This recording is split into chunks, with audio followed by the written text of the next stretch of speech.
The Rewind Sports 60. Sports 60.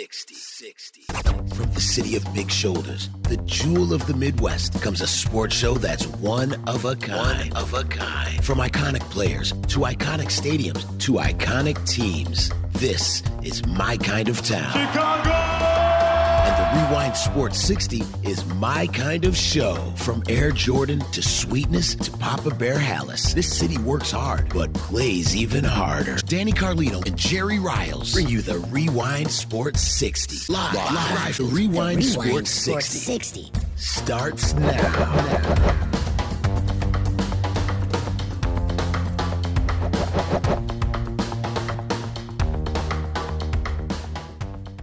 Good afternoon. My name is Daryl Osby, and I'm the fire chief of the Los Angeles County Fire Department. I want to thank you for coming here to today's briefing of the Willow incident. Today, shortly before 10 o'clock at 9:47 a.m., the Los Angeles County Fire Department received a 911 call of a potential helicopter down in a brush fire at the intersection of Los Virgenes Road and Willow Glen Street in the city of Calabasas in unincorporated Los Angeles County. Upon arrival, our firefighters discovered approximately a quarter-acre brush fire that resulted from a crash on the hillside.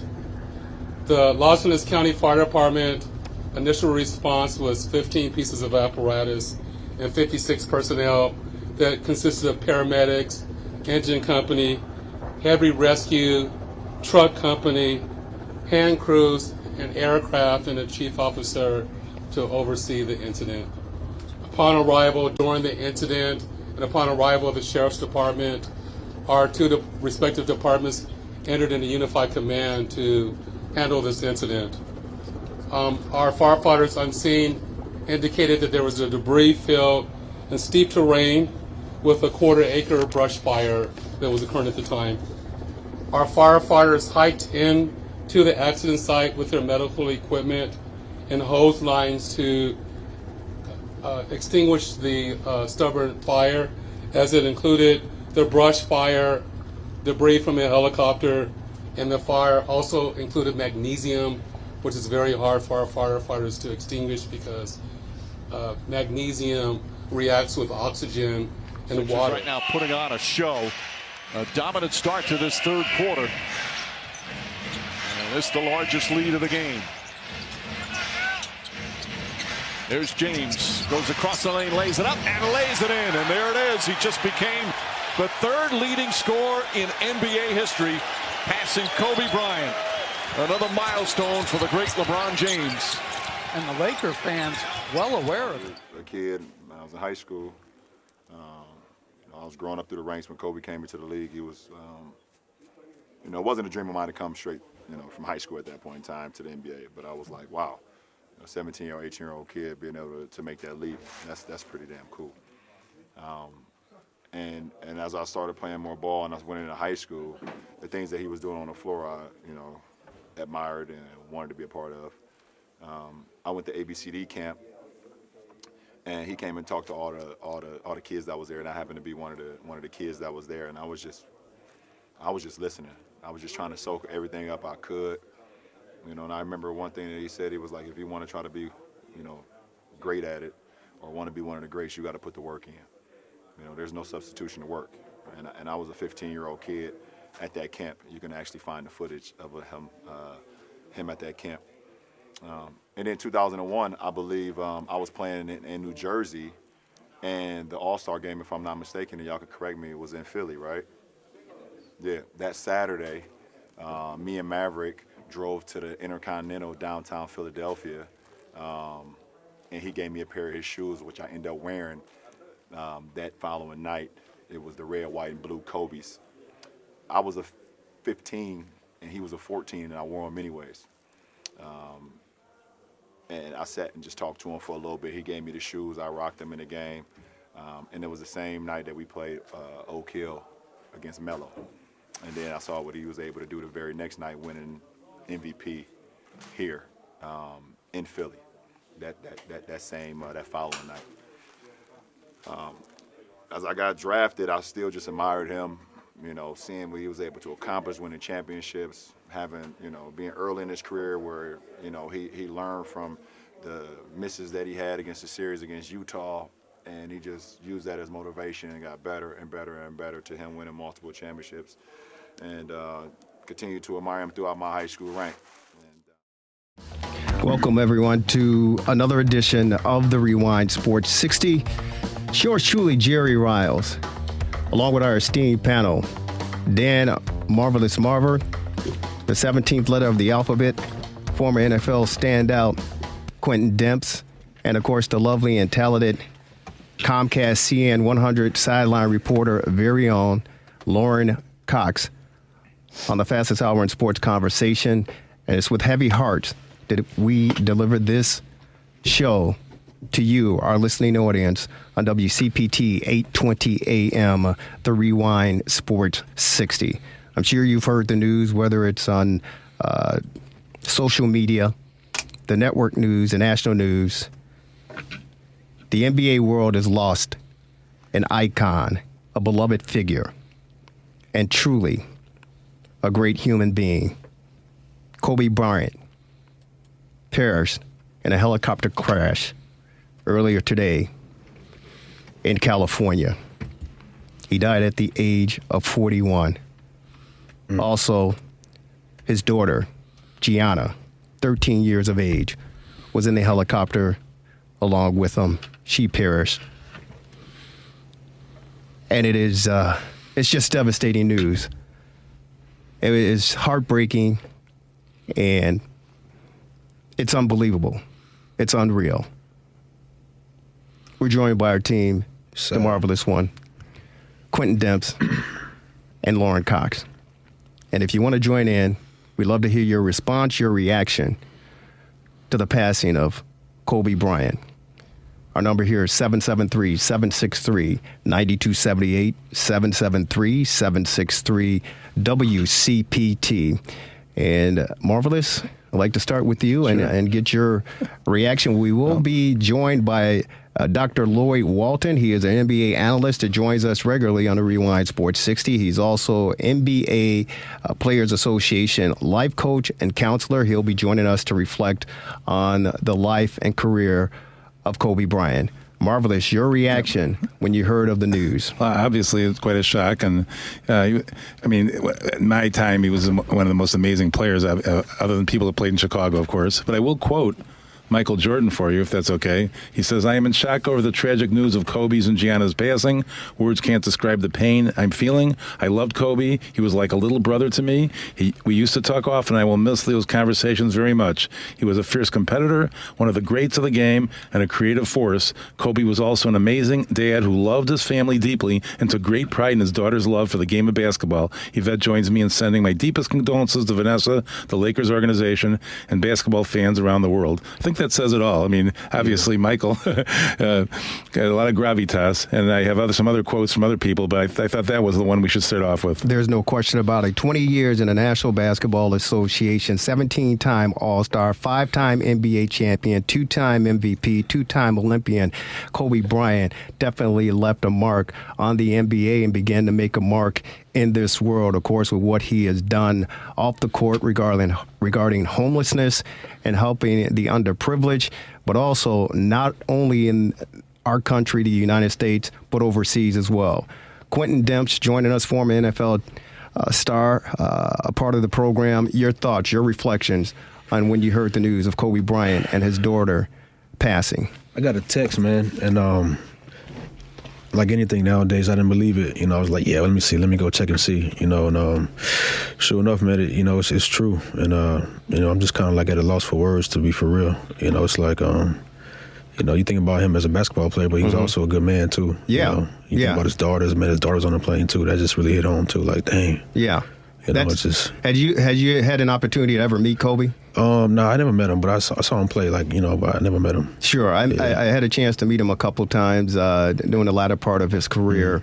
Of course, playing for the L.A. Lakers, and they're coming to town to take on our Chicago Bulls. Yeah. But you're absolutely right. It really hit home for me because, again, his daughter, 13 years of age, and when Kobe retired from the game, I think it was back in 16. Yeah. When he retired from the game, he said he pretty much got away from watching the NBA on television, and Gianna, his 13-year-old daughter, she loved it, and she convinced him to come back to the game, so to speak, and watch it. And they were heading to a basketball game, her basketball game. Wow.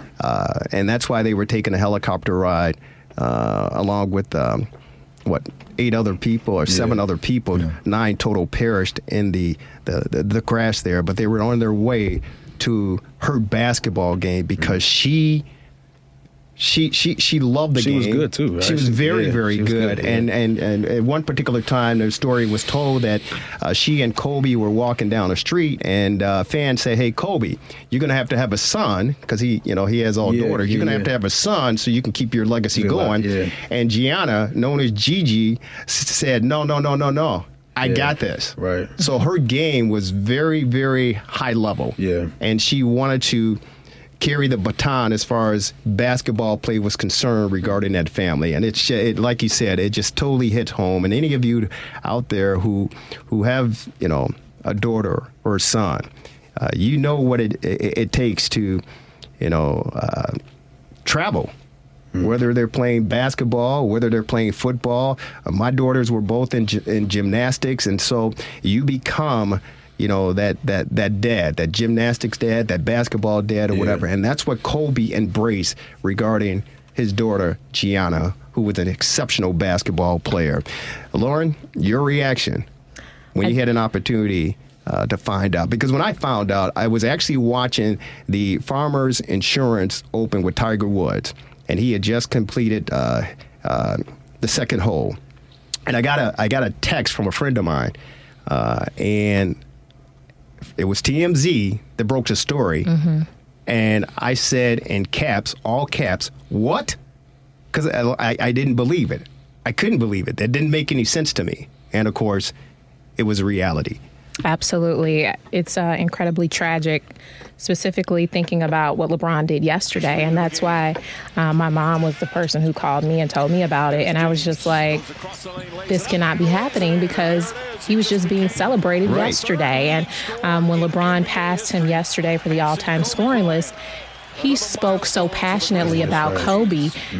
He really took the focus away from him and really placed it back on Kobe. And what I walked away from with that coverage around what LeBron did, I walked around I thought more about Kobe than I did LeBron, because LeBron idolizes him, but it really spoke to the impact that he has on the league today and the bar that he set, which was so incredibly high. But he's a legend. And Barack Obama, he tweeted, "Kobe was a legend on the court and just getting started," and what would have been just as meaningful a second act. When you have the President of the United States calling you a legend, it really speaks to who he is and was as a man. It speaks volumes. There's no question about it. I have to apologize to those of you who normally watch us on Facebook Live. Unfortunately, our computers are down and we're in transition, so there'll be a couple weeks before we're back up streaming live on Facebook. But you can also definitely check us out on WCPT820.com, WCPT820.com, streaming everywhere on the web. And, of course, you got us in your car radios. Sixers right now putting on a show. A dominant start to this third quarter. And this is the largest lead of the game. There's James. Goes across the lane, lays it up, and lays it in. And there it is. He just became the third leading scorer in NBA history, passing Kobe Bryant. Another milestone for the great LeBron James. And the Laker fans well aware of it. Oh, absolutely. Thibault. Can't hit. James the rebound. All that's left ahead of him is Kareem Abdul-Jabbar and Karl Malone. Nice feed inside. James to Davis. Back-to-back buckets as Brett Brown call a quick timeout. Just happening last night, LeBron James surpassed passing Kobe Bryant. We're joined on our TRS60 hotline by one of our analysts. He's the NBA analyst for the Rewind Sports 60, and it's with heavy hearts that we welcome him to the program. He is Dr. Lloyd Walton, NBA Players Association life coach and counselor on our hotline. Doctor, how are you? What's up, Doc? Hey, man. It's one of those tough days, man. Mm-hmm. One of those really tough days. Gosh, man, I just, you can't explain this kind of stuff happening for a myriad of different reasons. Our basketball family is just devastated. For a whole host of reasons, too. We think of just about someone's age, and we think about their kids and our kids even. And these are things that you just cannot plan for or explain. I've been sitting there for the last 15 minutes just trying to write down all of the positive things that I thought about regarding Kobe. And gosh, there are so many. It's just very, very unfortunate for him, for us, for all the other families that have been affected, man. I just cannot get a grip on this. But I'm here. I'm here to share my little insight and perspective, and hopefully, people get a chance to know a little bit more about it after this. Well, Doc, I don't think you're offering little insight. I think the insight that you provide this crew here and our listening audience makes a major impact because you have the pulse on the NBA. You interact with both the current and the former players, and you've had a relationship with Kobe among others that you come in contact with consistently. And we'd love to hear those stories regarding your relationship because, again, 6 years in the league playing with the Milwaukee Bucks, and you've been a part of the NBA for more than 25, 30 years. And so you bring something special to the table, and you interact with these guys.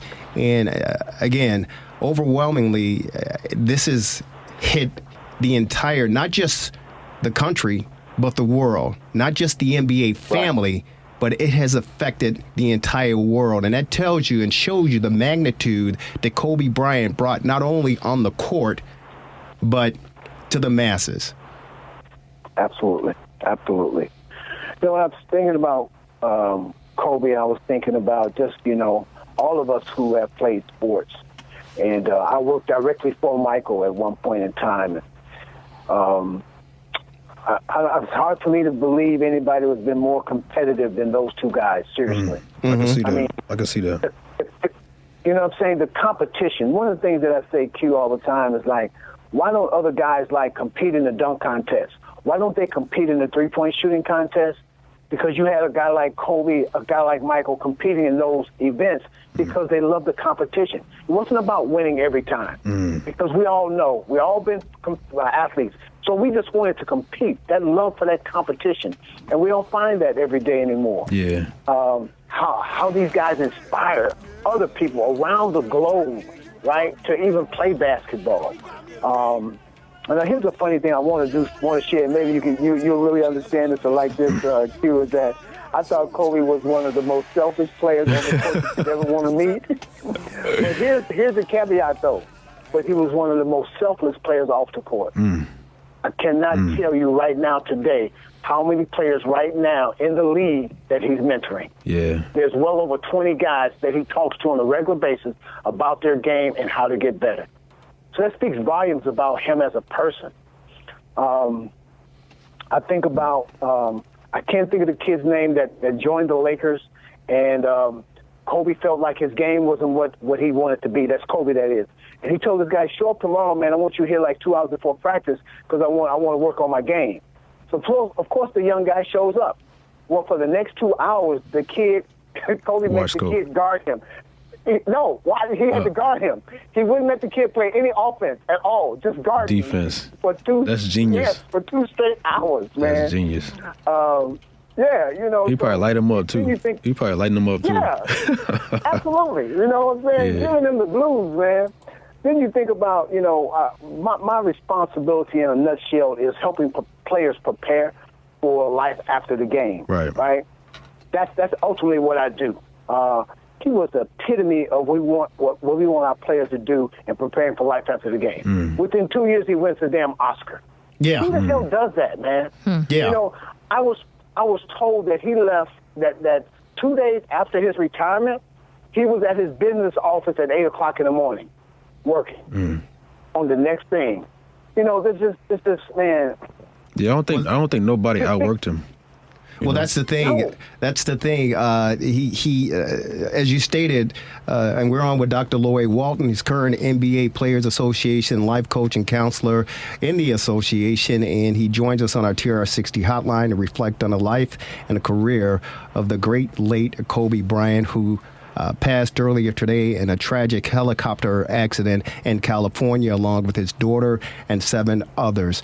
That's the interesting thing about it, because when you hear about, the legacy of Kobe Bryant, many people, and this is one thing, I'm a Chicagoan, and I love Michael Jordan. He is the supreme of all supreme. No doubt. But we can remember that vision in our minds when Kobe Bryant was a rookie going up against the Chicago Bulls, and he and Michael, I don't know who was at the free throw line shooting, but he and Michael were between the circles, as they say, and they both were resting their hands on their knees, and there's a great vision, a great picture of the two of them talking, and Michael Jordan basically telling Kobe Bryant, you are the next level. You are the next generation. And what Kobe exemplified today in his life is what Michael Jordan passed along to him, that you have to work hard to be great.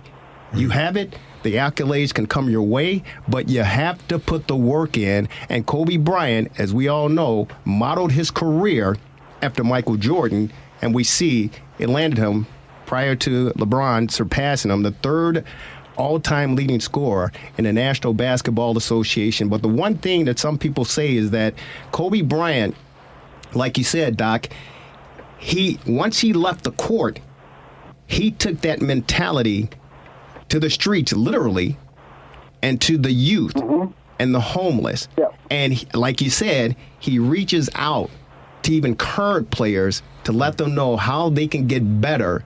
And LeBron James even stated that Kobe told me, if I want to be great, if I want to be one of the greats, I have to put the work in. And Kobe Bryant, he certainly did that.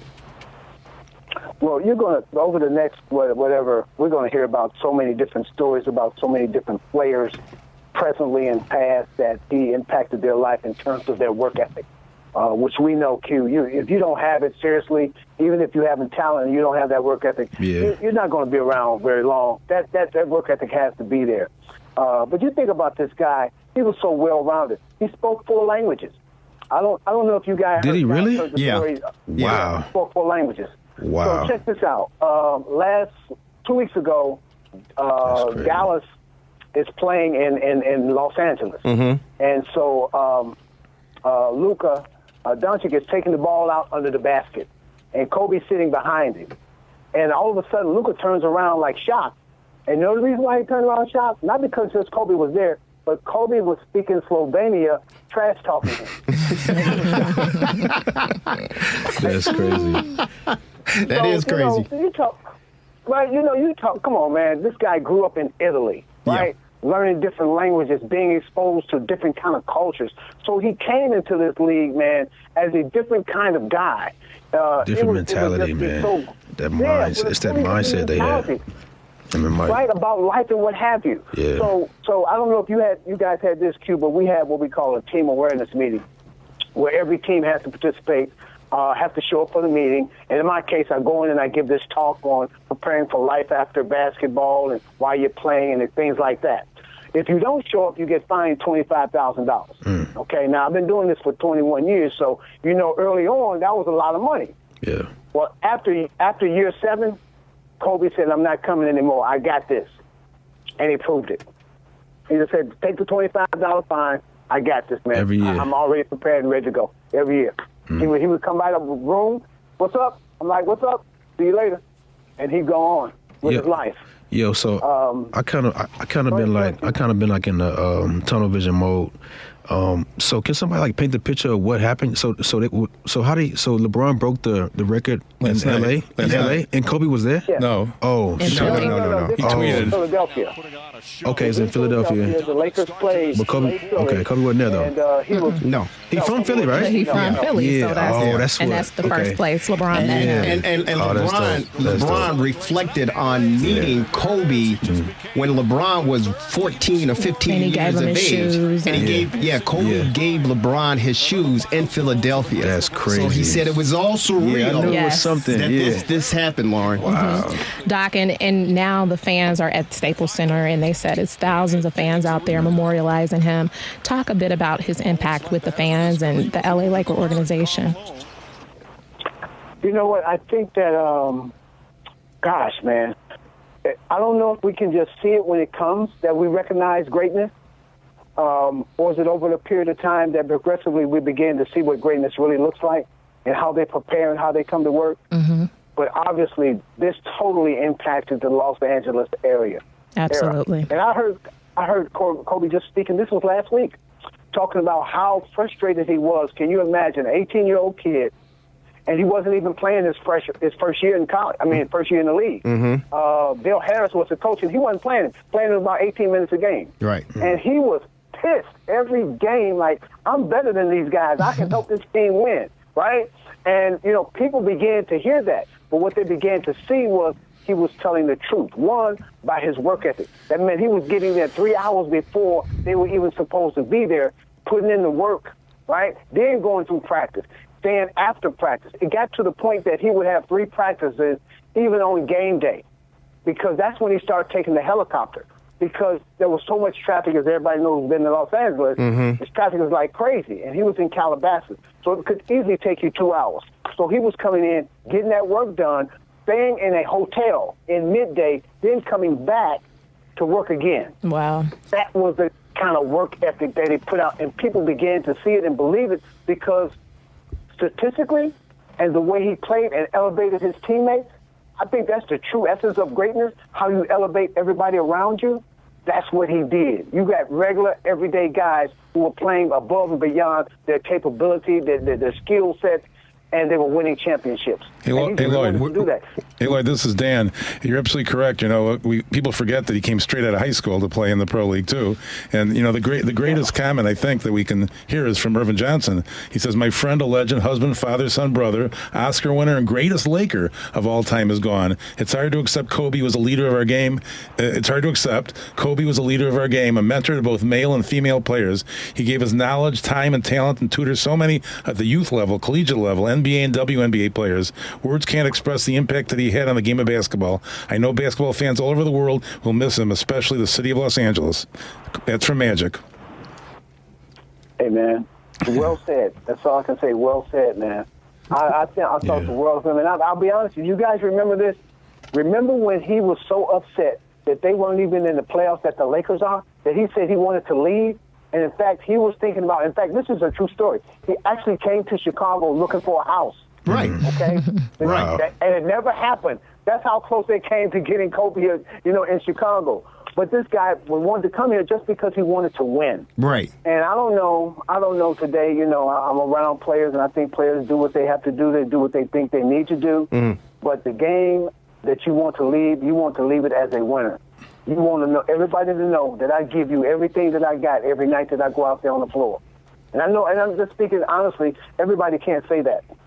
Every player can't say that. No, there's no question about it. We're on with the great Dr. Lloyd Walton, former NBA players, 6 years in the league with the Milwaukee Bucks and the Sacramento Kings. He is a Chicagoan through and through. He is currently the NBA Players Association life coach and counselor, joining us on our TRS60 hotline. If you want to join in and reflect on the life and career of Kobe Bryant, our number here is 773-763-9278, 773-763-WCPT. We are going commercial free based on the unfortunate and tragic breaking news of Kobe Bryant, his young daughter, and 7 others dying in a helicopter crash, a helicopter accident earlier today in California. And it's seriously, it's a tragic story. It's a tragic situation. It's going to be interesting to see how things unfold. I know there were a couple NBA games going on where the players took a 24-second clock violation. In honor of Kobe Bryant. Right. Yeah. The Lakers are home next Tuesday against the Clippers is their next game. Yeah, you know what? And I don't know, Doc. You tell me. Clippers too, huh? You tell me, Doc. I thought, and based on his iconic image, I thought part of me said that the NBA should have canceled their games for today. Was that a little bit too far-fetched for me to step out on a limb and say that based on Kobe and what he meant to the game and how it affected, like I said, not only this country but the entire world? Well, let me first tell you this. Let me preface my comment with a guy who tore his Achilles and refused to come out because he needed to shoot the free throw. Sure thing. Nope. If it was Kobe, if you could ask Kobe what we're going to do, we're going to cancel a play, he would look at it like you crazy. We're going to play, man. All that money they got, yeah. No, I agree. I agree with that, too. I agree with that, too.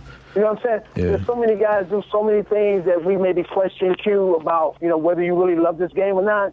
But when you really love this game, you play the damn game. Yeah. I heard all kind of stuff over the last 2 weeks. They should have let the young kid Zion, they should keep him out for the whole.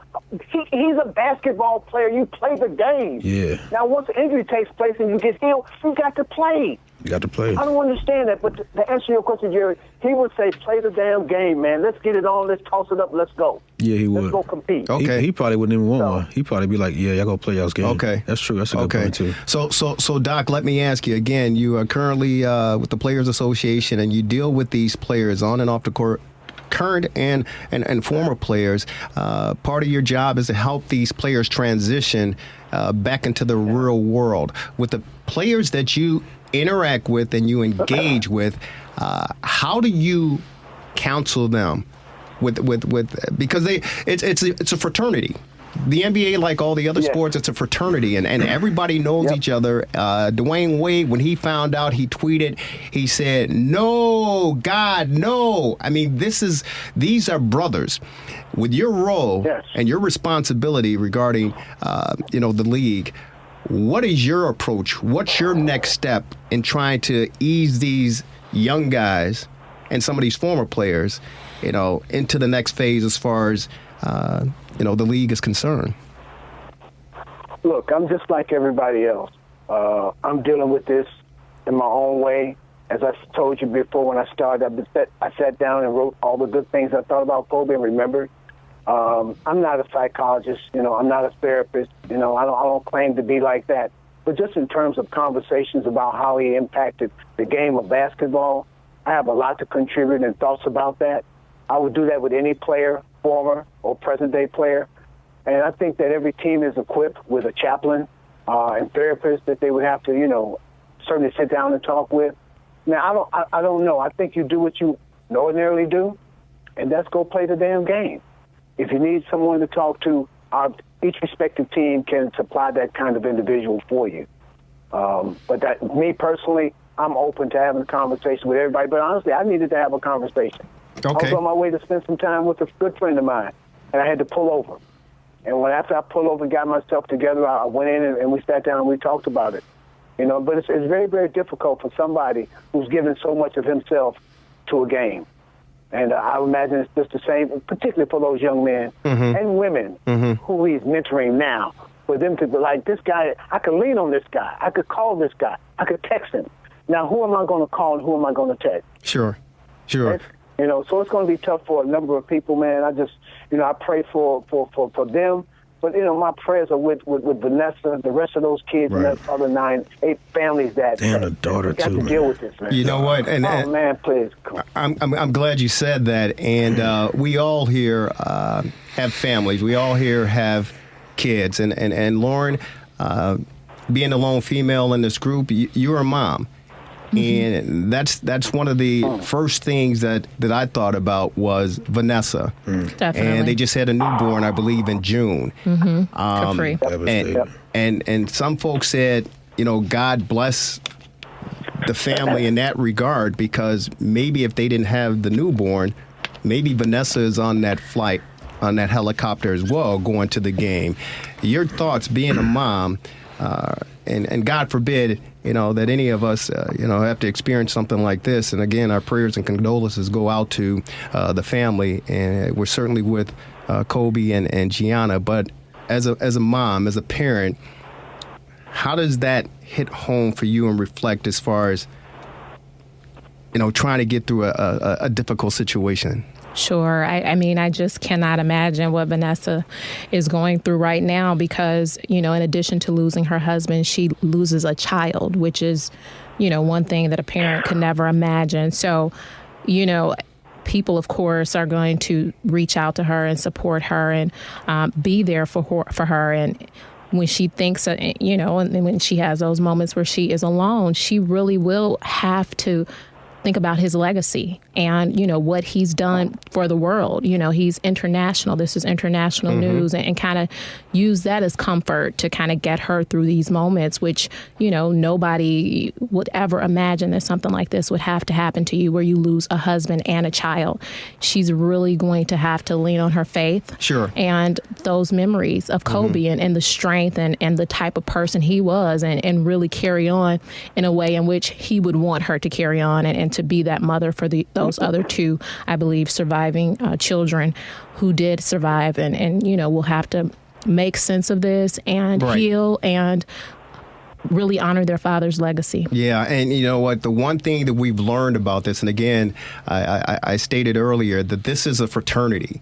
And off the court, and we talk about the competitive nature, Dr. Lloyd Walton. There's no question about it. We talk about that, and we can speculate on if it's as tough or if it's not as tough. But off the court, it's a family, and we do know, regardless of whatever's transpired over the recent years and the years over time with the Lakers organization, Jeannie Buss has that family unity, cohesiveness, and you can believe that they're going to embrace Vanessa and those girls and do anything and everything in their power to make sure, as best as they can, that transitional period is as difficult as it's going to be. They're going to try to make it as easy as they possibly can. Right. Dan, Marver, anything you got? Well, I was just reminiscing about, some of the amazing accomplishments on the court. He had the 81-point game.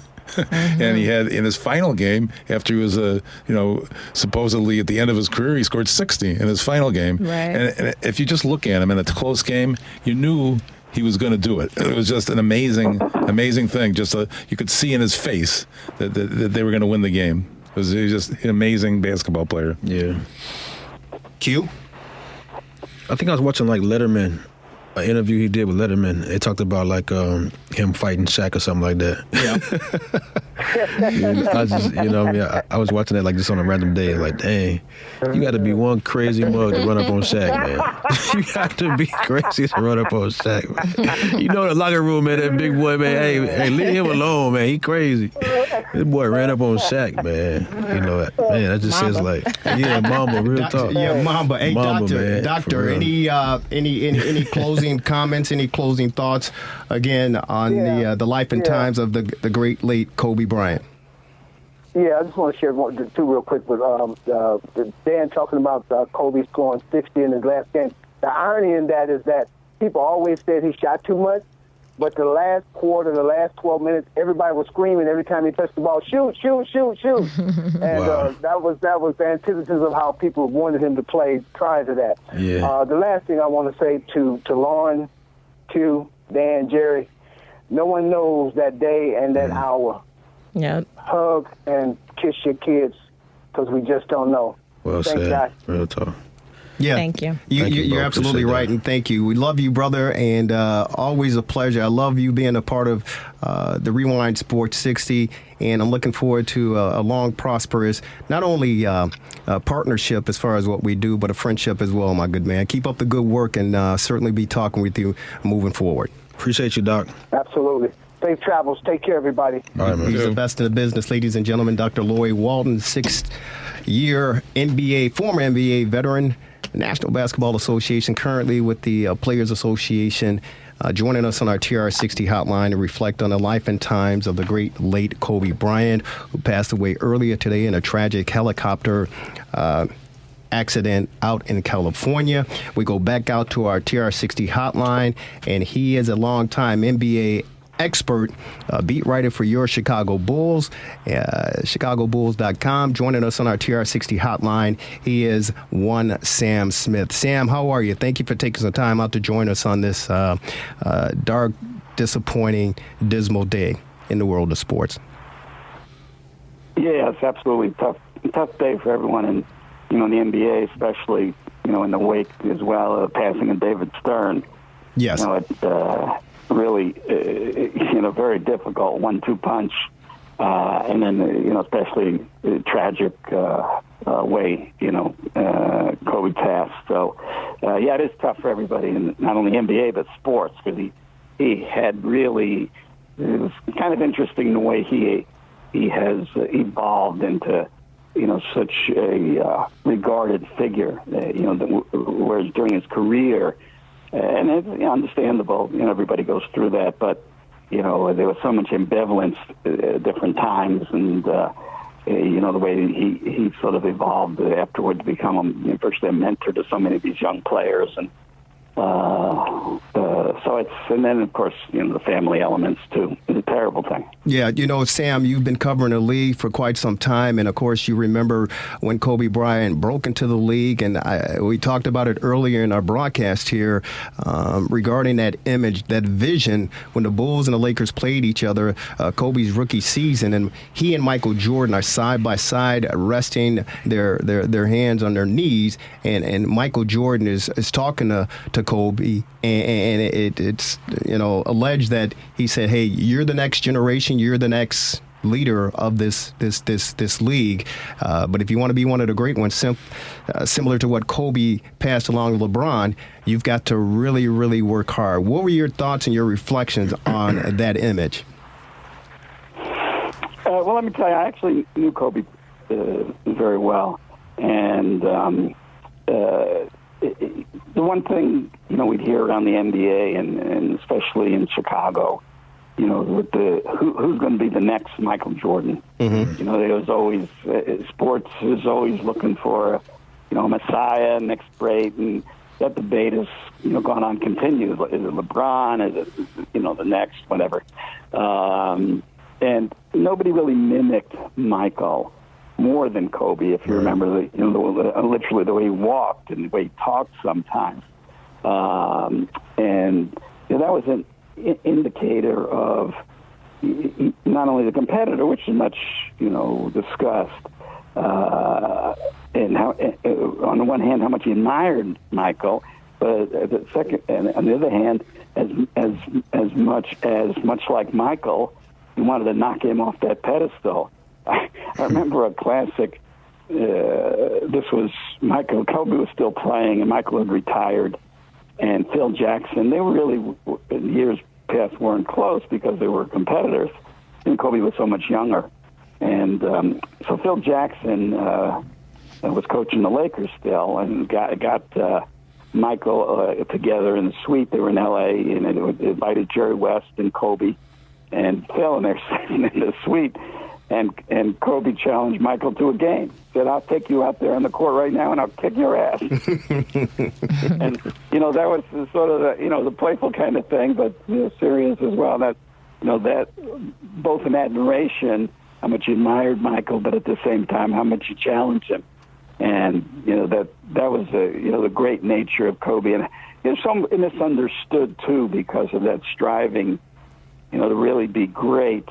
Obviously had some incidents, the assault case in Colorado, but he ended up on the other side of Shaq, and Shaq was the more lovable figure, and he was sort of the villain in an era, which he really wasn't. He was really the more serious player, and Shaq, kind of was lazy, and really that was more the genesis of the issue back there, and it really led the Lakers to trade Shaq and keep Kobe. So tremendous legacy in the sport, and while I'd say there's there's no real next to Jordan, Kobe, much more than LeBron. LeBron may be a better overall player, but Kobe was really closer to what Jordan represented than anyone else ever been. Sam, and speaking of Shaq, he tweeted earlier today, "There's no words to express the pain I'm going through with this tragedy of losing my niece Gigi and brother Kobe." He goes on to say, "I'm sick right now," all caps. Talk to us about his relationship with his teammates. Well, they reconciled. There was always big theatrics associated with it. And I don't remember what team Shaq was with. Initially, they played their first game, and a lot of these games. Kobe's first game, I remember in the playoffs against Utah, I shot a bunch of air balls as a rookie, and didn't bother him in the least, because he was such a great. But I remember the first All-Star game too, where he was waving Karl Malone out of the post, which is he's just not done. But that's it's sort of the confidence and the swagger he had. And it was a complicated, that was the story of the NBA for years, their feud. And, right. It was, serious. It was a serious feud. And I think what Shaq came to realize more, even though he was the senior, that he was wrong. Kobe was the more serious player, and Kobe was about, winning more than Shaq was. Shaq was more popular because he was just about more having fun. And Kobe was so serious about the game that he often challenged Shaq over that, but the fact that they could coexist as they did and win 3 championships as teammates was really remarkable. Because they really didn't get along very well in that era. Yeah. But later on, Shaq really warmed up, and I think he offered several mea culpas about hey, I could have acted better. But that's the nature of Shaq. Proud guy, but admits he's wrong sometimes. We're on with the great Sam Smith, a legendary beat writer for the Chicago Bulls, NBA.com, joining us on the Rewind Sports 60, WCPT 820 AM, reflecting on the life and career of the great late Kobe Bryant, who perished in a tragic helicopter accident earlier today. Sam, I think Kobe had a great awareness, too. I mean, some of the things that he said were amazing. I was born with an amazing talent, and I practiced like I had none, he would say. And then he said, everything negative, pressure, challenges is all an opportunity for me to rise. I do whatever it takes to win games, whether it's sitting on a bench waving a towel, handing a cup of water to a teammate, or hitting the game-winning shot. These young guys are playing checkers. I'm out there playing chess, he said.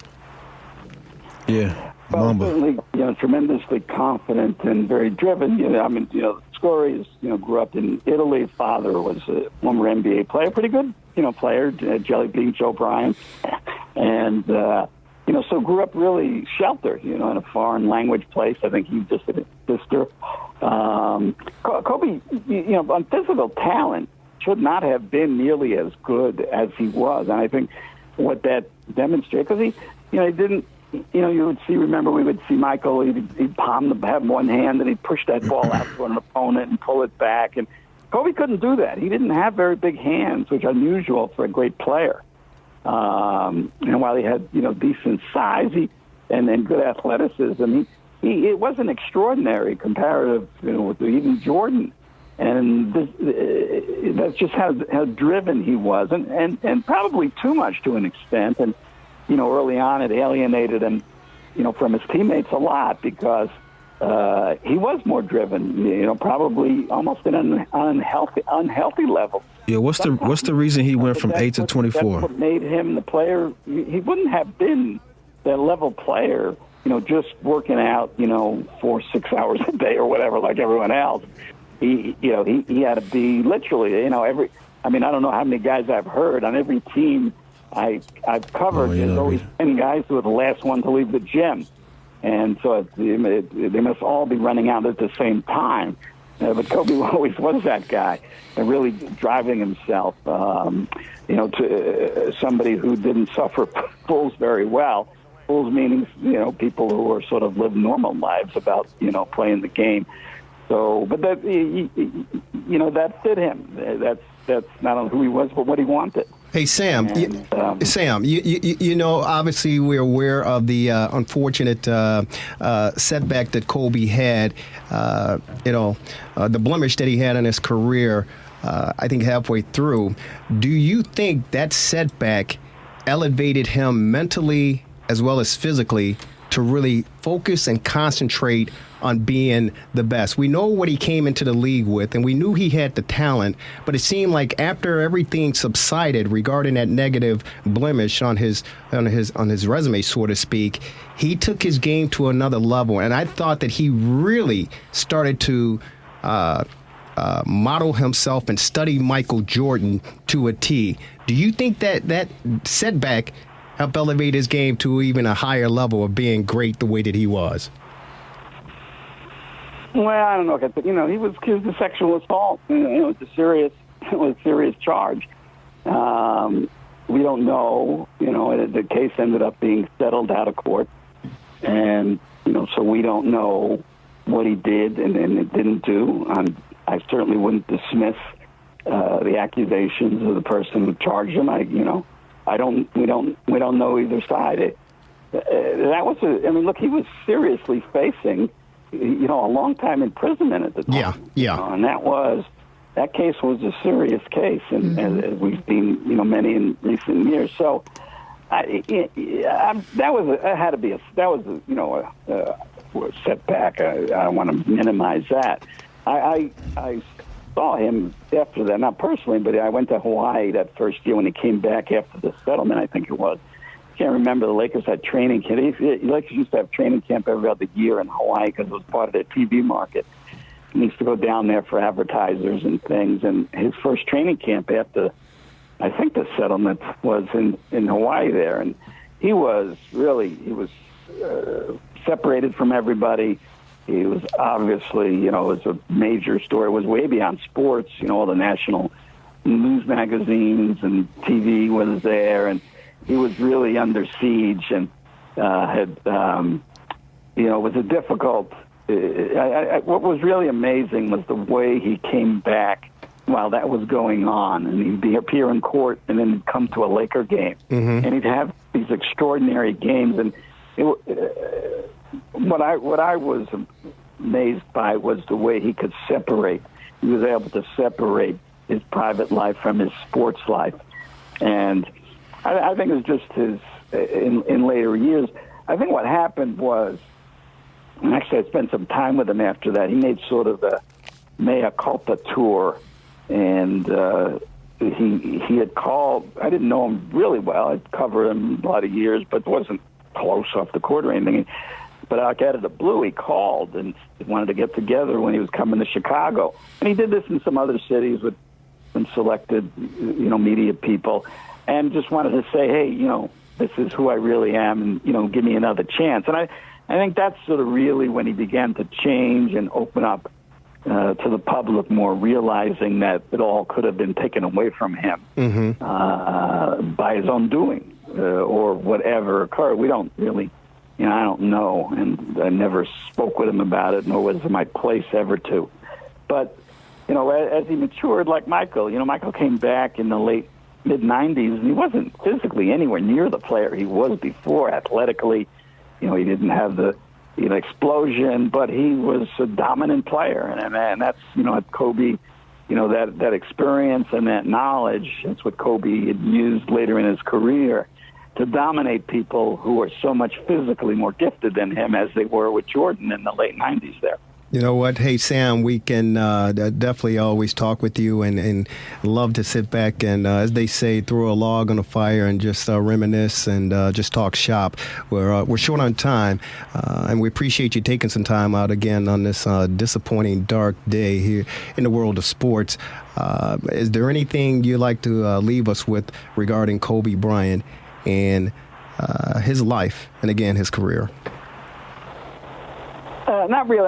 I think just the saddest part, obviously, the tragic deaths of his daughter, people he was with, and hope they don't get forgotten as well, is just how much he'd sort of, gotten past all the striving with the basketball stuff, and has been in such a good place. And, that's to me is the worst I feel about it. I ran into him about a year ago on Rush Street. He was in Chicago. He had a lot of corporate stuff doing, and dinner, and I just happened to be, I think it was at Gibson's, and saw him there. He was meeting with some business people. Yeah, couldn't have been, in great spirits, couldn't have been better, and, invited me to sit down and chat, and so, he's just been in such a good, and, doing, sort of keeping his finger in the league a little bit with his show, so it's just terrible to feel at, at this young stage of life, to pass like that. As they say, way too early. Sam, thank you again for taking the time. I will appreciate you, and we'll see you over at the United Center, my good friend.